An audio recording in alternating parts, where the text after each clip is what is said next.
Hello, sir. Good evening, Prime Minister, sir. How are you? Very well. 58 days on the motorcycle. I'm still alive, so I must be good. Well, I would like very much to salute you for the spirit of resistance and for what you are doing to save the soil of earth. This is not the first time that I see you. I have seen some of your videos, and I have realized that I am talking to an exceptional man who is a medical doctor in a way, and a sociologist, an environmentalist, but on top of all, a philosopher. So I congratulate you on what makes you, really, and I appreciate the wisdom that is enclaving your mind. This is something that is very important to us. And also, it is not really strange for an Indian man to become a philosopher. That is where philosophy was born anyhow. It was not born in Greece. It was born maybe earlier than the Greek philosophers. But anyhow, so I wish you all the best and my full support. And I take your initiative seriously. And I should tell you one important thing.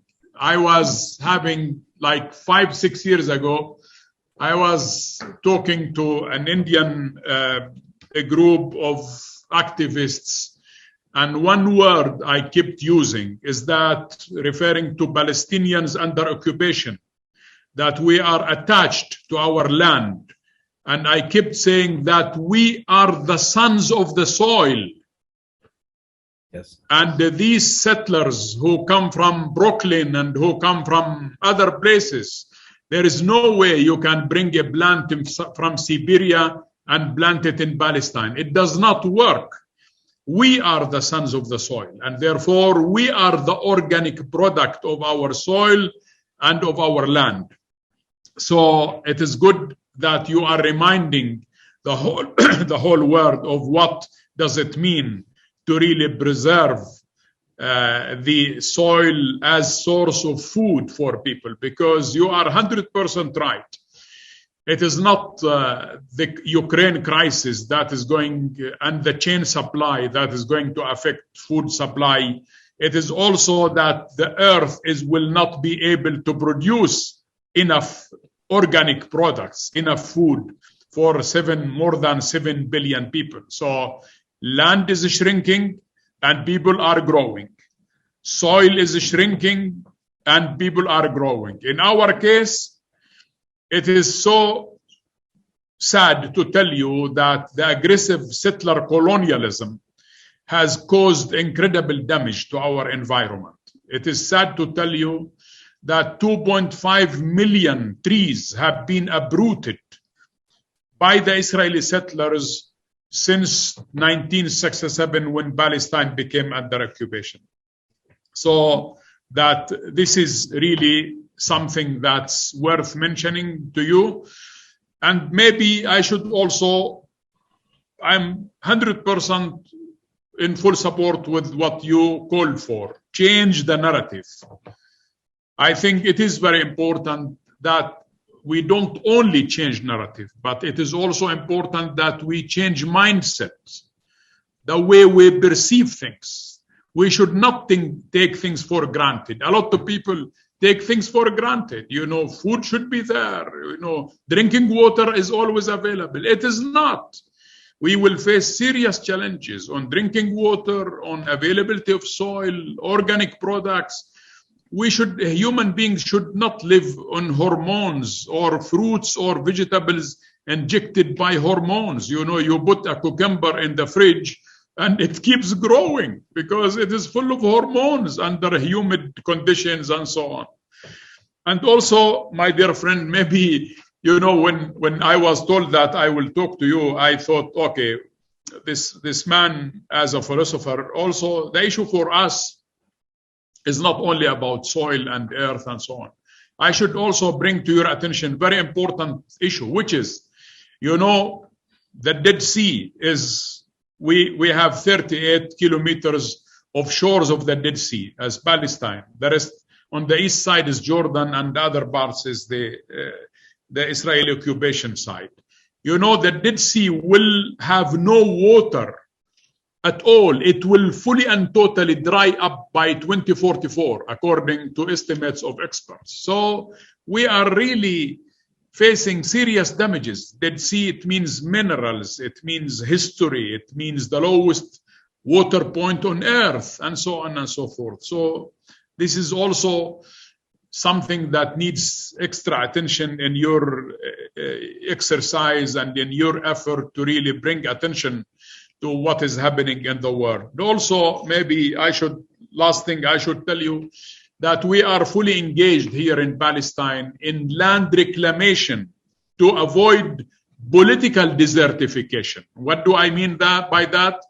Political desertification is the Israeli construction of Jewish settlements on the land, on fertile soil, on our mountains, on everywhere. And that is really damaging our environment and creating serious problem that land in Palestine is shrinking and the settlers are taking our source of livelihood. You know, and that's my last point to you, you know, Muslims in general, they believe in one thing, that God created a human being out of salsal. And salsal is actually something similar to clay. And clay is made of soil. So that, you know, if there will be no soil or enough soil, maybe human creatures will shrink also. But this is something that I will leave to your fertile mind to elaborate on that. I salute you and I respect your initiative and my full support of what is needed from the Palestinian side to support you. I'm ready to do that. So, all the best. Thank you very much, sir. And it's a pleasure and a privilege to be talking to you. When we were passing through Palestine, we had about 5 to 6 hours. We thought we will engage with you or somebody in your government, but unfortunately we got stuck in the security for almost 6, 7 hours. So it got late and because of that we had to leave. Anyway, what I would like to say, sir, I know the political situations, whatever that is, geopolitical aspects, is not in my power to change that, but I would like to tell people of Palestine that whatever the political situation today may not be the same thing tomorrow. But the most important thing is we must keep our lands alive for future generations. Keeping it alive essentially means keeping the soil rich and alive, because politics will change, national boundaries will change, but the soil has to be alive, because that is a fundamental responsibility we hold for our children and future generations beyond them. So in this context, it is very important, the Palestinian soil, which has been feeding these people for thousands of years, and just a few decades ago, nearly 90% of your economy itself was agriculture. Unfortunately, it has shrunk now for whatever reasons. But the important thing is, no matter which nation we belong to, no matter what kind of strife or troubles we are going through, this is something we have to do as human beings, that we keep our soil alive, because soil is not our property. It's come to us from previous generations. We must pass it on as a living soil for future generations. You were talking about water, sir. I would like to tell you that right now, by somewhere between 2032 to 2035, it is expected 3.5 billion people will be water stressed. And this will lead to massive migrations. Over 1 billion people in the world could migrate because of water stress. 3.5 billion people without the needed water is a calamity that you cannot imagine, but that is just 10 years away from us. So turning the soil around is a fundamental responsibility. As you know, it's not in my this thing to give you any political advice, because you are in the thick of that, and I know Palestinian people have fought for so long for their rights. I hope that gets resolved. But whichever way, whatever our other conditions are, we must keep our soil alive, because that is where future life will come from. Well, I mean, for sure, this is something. I mean, that you took the initiative. I am sure that you will receive support from everybody people who do really care about. I mean, the way you're handling it is not an environmental issue. The way you're handling it is also a source of living, a source of income, and survival. I mean, you're talking about a survival of humanity, and therefore this is something that should be of an international orchestrated effort. And I think the attention you are drawing by covering 70,000 kilometers of travel here and there to bring attention of people, I think we appreciate that, we support that, but maybe we need more than, a foundation like yours. And I think you need an orchestrated effort. United Nations should adopt this sort of thing. And people are going to Stockholm in June, early June, which is an extension of the climate change. So there has to be, I think you will be able to come to Stockholm to speak about your initiative. COP15 happened in Ivory Coast. I was there for 2 days, and we definitely got the attention of all the 197 nations. One thing I would like to, this is something I'm trying to bring it to everybody's awareness and consciousness is, see, as human beings, based on our nationalities, race, religion, caste, creed, in so many ways we have tried to separate ourselves. But even if people do not understand what is this all-inclusive consciousness or whatever, at least we must understand we all come from the same soil, we eat of the same soil, when we die we go back to the same soil. So I feel soil is a common factor for all of us, no matter what has happened till now, no matter how confrontational somebody is, and conflicts have happened because of that. But it's important that we don't forget we come from the same soil and we go back to the same soil. So using this as a common factor, as a common denominator, I feel there is some possibility of solving situations in our lives, because as generations pass, if you continue the same conflicts, unfortunately, the future generations will suffer. So this Save Soil movement, one thing is it's an ecological movement, but also it would be wonderful if people use it as a unifying factor among people. Disputes will always be there, disagreements will be there, but how we conduct these disputes and disagreements is very important. If we see a common thread among ourselves, probably we will handle it little differently. Hopefully we'll handle differently. And it is my wish and my blessing that Palestine should see peace and prosperity. There are many people from Palestine who are with us in our centers, both in India and United States. And it's very unfortunate that they have to be spread out all over the world without being in their own homelands. Hope this will come to some kind of solution, but above all, till that happens, we must make sure our soil is rich and alive, because that could be the most valuable thing in the next few decades. Very good. I think, in the video that I have seen, you called for, soil without organics becomes sand, and sand with organics becomes soil.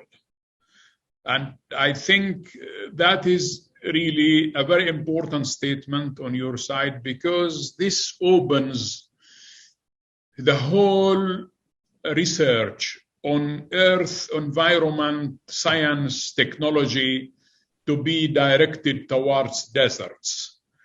If I can tell you this, in the last 27 years, we have converted a few 100,000 farmers into what is called as tree-based agriculture and revived soils in southern India. Based on this, we are working in a particular river basin, which is 83,000 square kilometers of land, and 5.2 million farmers live and work here. This is a massive project that we are doing. So looking at the success of that, only the 5 United Nations agencies are partnering with us today. Looking at the success of this, the government of India made a detailed project report in toto as we are doing the project for 13 river basins. And now, just this year, about a month and a half ago, government of India allocated $2.3 billion towards these 13 river basins. These 13 river basins put together will account for 67% of India's land. So if these 13 river basins are revived in the next 8 to 12 years' time, as we have done in one river basin, then in many ways India's soil will be above crest. And I will definitely talk to UNCCD, who are our close partners, to see how these kind of projects can be initiated in Palestine. You can also appeal to them. Ibrahim Thiaw is a very committed person. Right now they are in a convention in Ivory Coast. I was there for 2 days and just came here. So we can definitely take this ahead, and after this is over, we're setting up a panel of 25 scientists who will handhold small nations to fulfill this. We have committed to CARICOM nations in Caribbean region to do this also. Definitely we can engage Palestine in this area, particularly through the UN agencies. I feel in Palestine, considering the political situations, it's best that UN agencies involved rather than a private foundation. Very good. I mean, we have really all UN agencies are functioning and working in Palestine, UNDP, UNFPA, United Nations, UNRWA. I mean, nearly every UN agency is actually here. And I take the idea that you propose that Palestine will be part of this. I welcome that, and we are ready to engage with this initiative. Whatever needed to engage us, I will be more than happy to do that. Thank you very much, sir. Thank you for your generosity and giving your time for this. I hope to visit you in the near future sometime and spend some time in Palestine with all of you. Thank you very much. I wish you all the best and keep the good work going. I salute you, your energy and your dedication. All the best. Thank you, sir. Namaskar. As-salamu. Bye-bye.